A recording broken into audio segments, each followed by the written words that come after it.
Assalamualaikum dan selamat sejahtera murid-murid. Kita bertemu lagi dalam kelas Pendidikan Jasmani tahun 3. Pada hari ini kita akan masuk topik yang baru iaitu unit 8, ceria dan sihat. Tajuknya, siapa kuat, dia menang.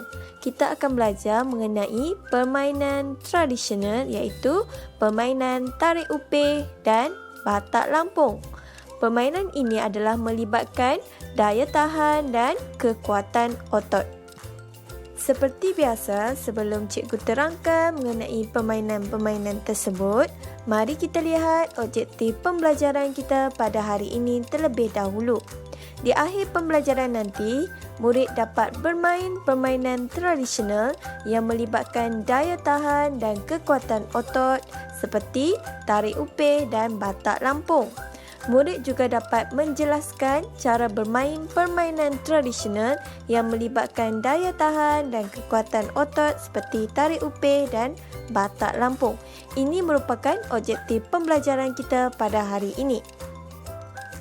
Kamu juga boleh membuat rujukan pada buku teks Pendidikan Jasmani tahun 3 pada muka surat 48. Mari kita lihat permainan tradisional yang pertama iaitu tarik upih. Tarik upih merupakan satu permainan kanak-kanak yang dimainkan oleh kanak-kanak di beberapa negara ASEAN seperti Malaysia. Permainan ini menggunakan upih pinang.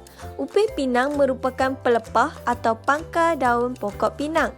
Selain daripada upih pinang, pelepah kelapa juga boleh digunakan dalam permainan ini.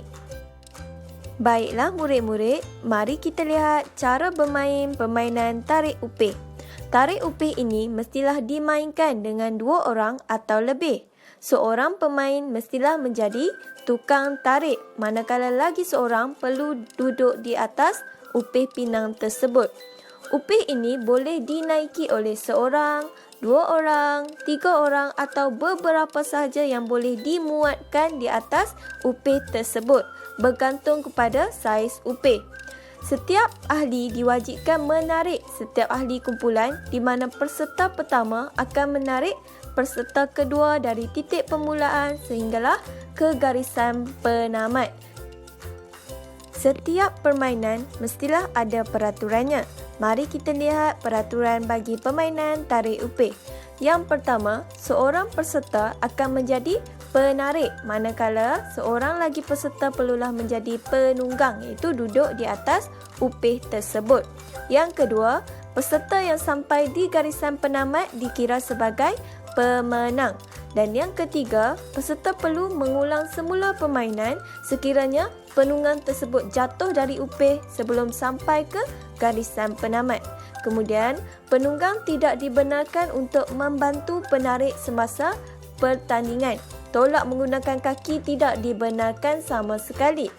Dan yang terakhir, peserta yang mengganggu atau memasuki kawasan pihak lawan akan dikeluarkan daripada permainan. Cepat Iping! Lagi! Dah nak sampai! Apa ni Billy? Tariklah!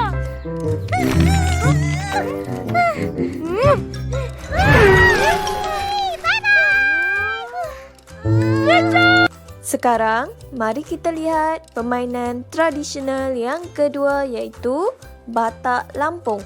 Batak lampung merupakan salah satu permainan yang popular dalam masyarakat Iban pada zaman dahulu.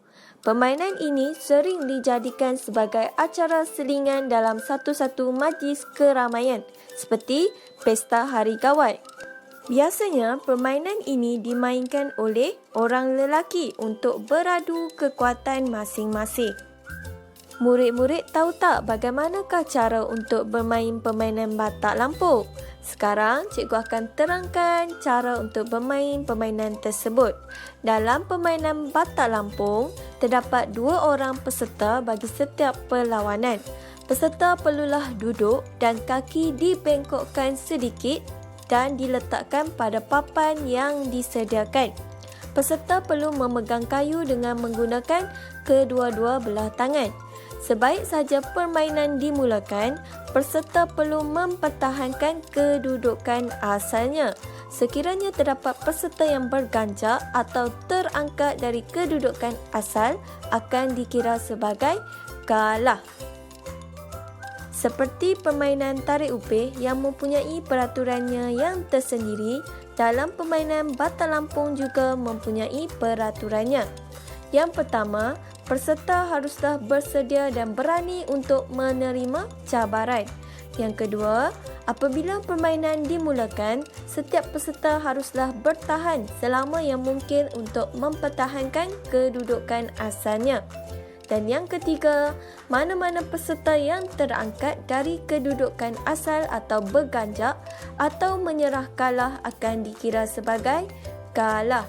Dan yang terakhir, peserta yang berjaya mengekalkan kedudukan akan dikira sebagai pemenang. Ini adalah merupakan peraturan dalam permainan batak lampung.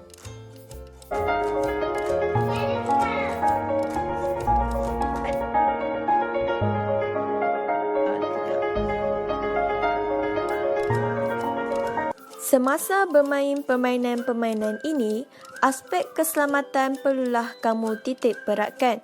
Yang pertama, kamu perlulah memakai pakaian yang sesuai, iaitu berseluar trek panjang, berbaju sukan dan berkasut.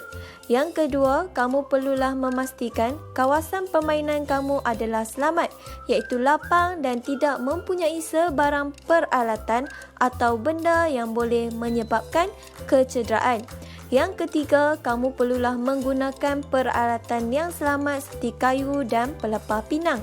Dan yang keempat, kamu perlulah melakukan aktiviti regangan terlebih dahulu sebelum bermain. Sekarang, cikgu minta kamu siapkan tugasan yang telah cikgu sediakan melalui live worksheet. Kamu hanya perlu tekan pautan link yang telah cikgu berikan di bawah. Selamat menjawab! Secara keseluruhannya, apa yang kita belajar pada hari ini adalah mengenai permainan tradisional yang melibatkan daya tahan dan kekuatan otot seperti tarik upih dan batak lampung. Kamu boleh lihat kan, tarik upih dan batak lampung ini menggunakan kekuatan otot semasa bermain. Cikgu juga sudah jelaskan cara dan peraturan bagi setiap permainan-permainan tersebut. Itu sahaja penerangan cikgu pada hari ini. Semoga kita dapat berjumpa lagi pada kelas yang akan datang dengan topik yang baru. Bye!